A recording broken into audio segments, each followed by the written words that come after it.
वो चचेरी बहन थी।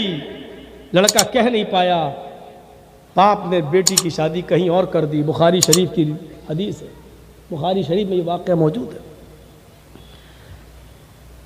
चंद सालों के बाद 2-3 बच्चों की मां बन गई वो लड़की। उसका शौहर बीमार हो गया, चारपाई से उठने के लायक नहीं रहा, बिस्तर पकड़ लिया। बच्चों पर भूख की नौबत आ गई। इसने सोचा कि मेरा चचेरा भाई थोड़ा पैसों वाला है, अमीर है, चले उससे जाके थोड़ी सी मदद ले ले। वो आती है, दरवाजा खटखटाती है। चचेरे भाई ने दरवाजा खोला, सामने देखता है कि मेरी चचेरी बहन खड़ी है। अंदर आओ। कैसे आना हुआ? उसने बताया, तुम तो जानते ही हो कि तुम्हारे बहनोई के बिस्तर पर पड़े हैं, उठने की ताकत नहीं है। मैं औरत जात हूं, कितनी मेहनत कर सकती हूं? शौहर की दवा और इलाज भी कराना है और बच्चों का पेट भी पालना है। गरीबी ने मुझे पकड़ लिया है, गरीबी ने मुझे जकड़ लिया है। बच्चों की भूख और प्यास ने मुझे मजबूर कर दिया है, इसलिए मैंने आज तक किसी के सामने हाथ नहीं फैलाया है। तू मेरा चचेरा भाई है, तुझसे थोड़ी सी मदद लेने आ गई हूं। ज़कात का हो, खैरात का हो, सदके का हो, कुछ भी हो तेरे पास तो मेरी मदद कर। रिश्तेदारों में ज़कात खैरात देने का सवाब ज्यादा है, तुम हमारी मदद कर सकते हो। मैं तुम्हारी रिश्तेदार हूं, मैं तुम्हारी चचा की बेटी हूं। अच्छा, एक बात और याद रखिए, ये हमारे यहाँ चलता है। हमसे जो छोटा भाई है मेरा, वो मेरे बच्चे का चचा होगा। लेकिन अगर कोई बड़ा भाई है हमसे, तो उसको क्या कहा जाता है? बड़ा बाप या ताया है, ये जुमला कहा जाता है। लेकिन माफ कीजिएगा, हदीस के अंदर ये बड़ा बाप छोटा बाप ये कुछ नहीं है।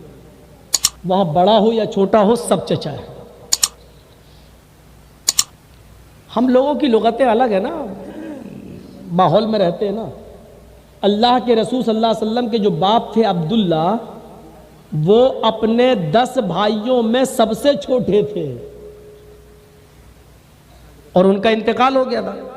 तो गौर से अगर देखा जाए तो अब्दुल्ला जो नबी के बाप थे, उनसे बड़े थे सब। अबू तालिब बड़े थे, हमजा बड़े थे, अब्बास बड़े थे, सब अल्लाह के नबी के बाप से बड़े थे रिश्ते में, वो उम्र में सब बड़े थे। लेकिन अल्लाह के रसूल ने सबको चचा कहा, सबको। हमजा चचा, अबू लहब चचा, अब्बास चचा। इसका मतलब ये हुआ कि बड़े बाप को भी चचा ही कहना चाहिए। शरीयत का तकाजा यही है। हमारी और आपकी डिक्शनरी अलग है क्या? ये बड़ा बाप है, छोटा है तो ये कोई नहीं कहेगा ये छोटा बाप है, ये कहेगा चचा है। देखिए अकल देखो, हमारी भूसा भरा है। अरे जब हमसे कोई बड़ा है तो वो बड़ा बाप हो गया मेरे बेटे का, लेकिन हमसे जो छोटा है तो कायदे से कहना चाहिए ना कि छोटा बाप। तो छोटा बाप कोई नहीं कहता, नहीं चचा है। छोटा बाप कहने में अच्छा नहीं लगता, बड़ा बाप कहने में अच्छा लग रहा है, तो कहना चाहिए ना बड़ी अम्मी। अब जो उससे छोटी तो उसको कह रहे छोटी अम्मी, तो छोटी अम्मी कोई नहीं कहेगा, चची। याद रखिए, मेरी मां से बड़ी कोई बहन है तो वो भी मेरी खाला है, और मेरी मां से छोटी कोई बहन है तो वो भी मेरी खाला है। इसी तरीके से किसी से बड़ा कोई भाई है तो वो भी मेरे बच्चे का चचा है, और मुझसे छोटा कोई भाई है तो वो भी मेरे बच्चे का चचा है। इसको बदलने की कोशिश करो अगर रवाज बना सकते हो ऐसा। तो इसीलिए मैं कह रहा हूं चचेरी बहन, चचेरा भाई, क्योंकि दोनों एक दूसरे के चचा, चाहे छोटा हो चाहे बड़ा हो, बड़े अब्बा की बेटी, बड़े, ये कुछ नहीं। चचेरी बहन, चचेरा भाई। तो कहती है कि मैं तेरी रिश्तेदार हूं, जो भी देना चाहे दे दे। उसने कहा, ए मेरी चचेरी बहन, आज मैं तुमसे अपने दिल की बात कहना चाहता हूं। जी जी बोलो भाई, क्या बात है? आए मेरी बहन, मैंने मैं तुमसे बेहद प्यार करता था, शादी से पहले भी मैं तुम्हें दिलो जान से चाहता था, मैं तुम्हारे साथ निकाह करना चाहता था, लेकिन मैंने सोचा कि अभी तुम्हारे अब्बू तो कुछ टाइम लगाएंगे निकाह करने में, कोई अच्छा मौका होगा तो हम देखकर उनसे बात कर लेंगे या तुमसे ही कह देंगे। लेकिन ऐसा मौका नहीं आया और एक दिन पता चला कि आपका रिश्ता तय हो गया और निकाह कर दिया गया। उस दिन मुझे बहुत तकलीफ हुई, लेकिन आई मेरी चचेरी बहन, मोहब्बत मुझे आज भी है तुमसे। अब निकाह तो मेरे साथ नहीं हो सकता क्योंकि तुम किसी और के निकाह में हो, लेकिन हां मोहब्बत दिल में अभी भी है, इसलिए मैं तुम्हारे सामने एक पेशकश रखता हूं। आज की रात तुम मेरे बिस्तर पर आ जाना, मैं तुम्हारी मदद अभी किए देता हूं और आज की रात मिलने का वादा करो। उसने समझाया, शर्म करो, ये तुम क्या कह रहे हो। इसने कहा सोच लो, एक तरफ तुम्हारा शौहर है जो बिस्तरे मर्ज पर पड़ा हुआ है, दूसरी तरफ तुम्हारे छोटे छोटे बच्चे हैं जो भूख से बिलबिला रहे हैं। सोच लो, गौर कर लो। वो मजबूर थी, बच्चों की भूख उस पर देखी नहीं जा रही थी, शौहर की बीमारी ने उसको मजबूर कर रखा था। थोड़ी देर के बाद उसने इस बात में अपना सर हिला दिया, जैसी तुम्हारी मर्जी, लेकिन अभी मेरी मदद कर दो, मैं अपने बच्चों को कुछ खिला दूं और अपने शौहर के लिए कुछ दवा ले लूं। उसने कुछ दिरहम उस लड़की को, अपनी चचेरी बहन को दे दिए। कहीं जिक्र है 60 दिरहम दे दिए। ये लड़की उससे वादा करके चली आई, आधी रात गुजर जाने के बाद मैं तेरे बिस्तर पर आ जाऊंगी। मजबूर थी, चली आई, अपने शौहर के लिए दवा का इंतजाम करती है और अपने बच्चों के लिए खाना ना बनाती है, तैयार करती है, खाना खिलाती है, शौहर को सुलाती है। देख लिया कि बच्चे बेहोश पड़े हैं, शौहर भी गहरी नींद में बीमार है, जो दवा खाया है अब सुबह से पहले उसकी आंख नहीं खुलेगी। दिल पर पत्थर रखती है और फिर चल देती है कि मैंने जो वादा किया था अपने वादे को पूरा कराऊं, शायद फिर कभी जरूरत पड़ जाए पैसे की, दिरहमो दीनार की, तो वही मेरे काम आएगा। दरवाजे को दस्तक देती है, उसको तो नींद ही नहीं आ रही थी, वो तो इंतजार में बैठा ही था। दरवाजा खोला, उसने फौरन हाथ पकड़कर उसको अंदर खींच लिया और फिर दरवाजा लगाया और फिर वो उसके करीब आकर कहता है, आओ इस बिस्तर पे आओ, तुमने आने में कुछ ताखीर कर दी। ये बेचारी खड़ी है, थर्रा रही है, ये कहता है कि इधर आओ, ये कांप रही है। इसने कहा जब तुम सुबह आई थी तो तुम्हारी ये हालत नहीं थी और अब तुम कांप रही हो, थर्रा रही हो। अरे अभी से कांपोगी, थर्राओगी तो आगे का मरहला कैसे तय होगा। अभी तो हमें और तुम्हें आज की रात हमें तुम्हारे साथ, तुम्हें मेरे साथ गुजारना है, आगे के मरहले भी तो तय करना है। ये तुमने अपनी क्या हालत बना ली है। वो डरती जा रही है, उसके चेहरे का रंग बदलता जा रहा है, सुर्ख होता जा रहा है। जब देखा कि वो अपनी जगह पर खड़ी है तो ये उसकी तरफ बढ़ता है और उसका हाथ पकड़कर कहता है, आओ ना, चलो ना बिस्तर पर। जैसी उसने उसका हाथ पकड़ा, इस लड़की ने अपने चचेरे भाई का हाथ हटाते हुए कहा, इत्तक़िल्लाह या बनाम। बुखारी के अल्फाज, इत्तक़िल्लाह या बनाम।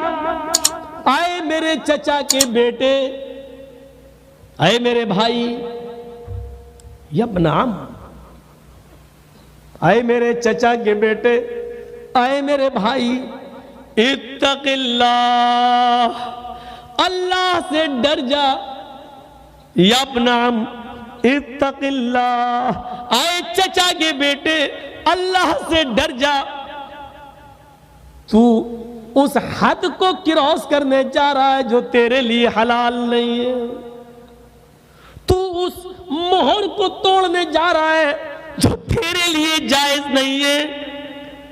आए मेरे चचा के बेटे, तेरी इस बहन ने आज तक किसी गैर मर्द को नजर उठाकर नहीं देखा।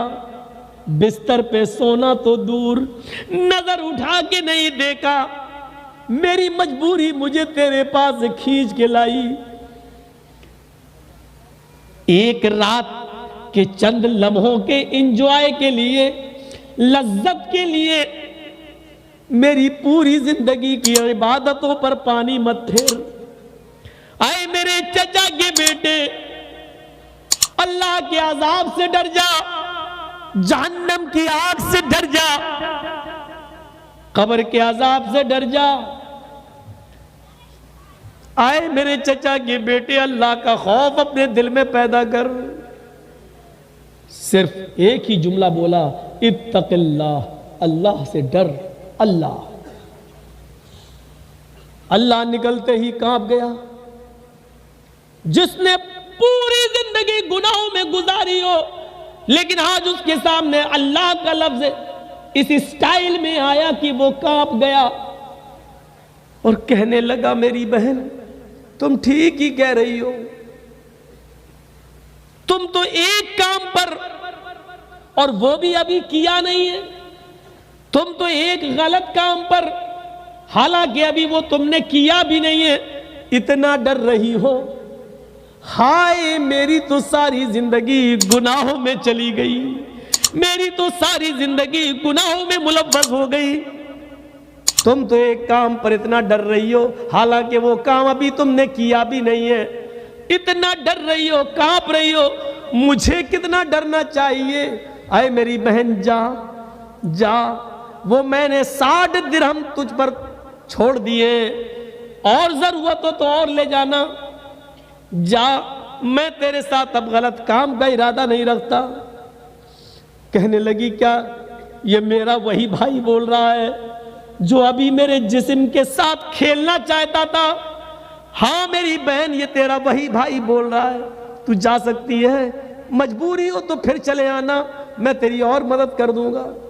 वो जाने लगी, दरवाजे के करीब पहुंचती है, जाने लगी, पीछे मुड़कर अपने भाई को फिर देखती है, कहती है मैं जा रही हूं। इसने फिर मुड़कर कहा, आए मेरी बहन जाओ, लेकिन एक गुजारिश है तुमसे। का क्या?